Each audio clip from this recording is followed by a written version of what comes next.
Hi there, this is Ching Kitan, also known as Mr. Ching Positive. Welcome to another edition of Carry Mo Yan! Anong gagawin ko para madagdagan ng kita? Paano ko makakalabas sa aking utang? Ito yung practical tip ko sa inyo. Dapat magbago ang ating mindset. Dapat ang pag-iisip natin simula sa araw na ito, dapat mag-isip tayo ng long term, hindi po short term. Kung ikaw ay may pera, ano iniisip mo? Sinashopping mo ba agad? Ginagastos mo agad? Gusto mong bilhin? Binibili mo na? Or iniisip mo, paano kaya ako mag-save?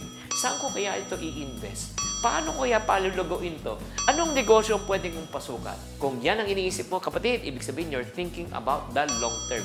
Pero pag gastusin, shopping, ang iniisip mo naman po ay short term. It's about time for us to think, reflect, and apply. Kung short-term thinker ka, it's time for you to change the way you think. Ano pang mga pagbabago na kailangan mong gawin sa iyong buhay for you to change your mindset to become a long-term thinker? This is Ching Kitan saying, sa lahat ng mga problema pagdating sa pera, carry mo yan!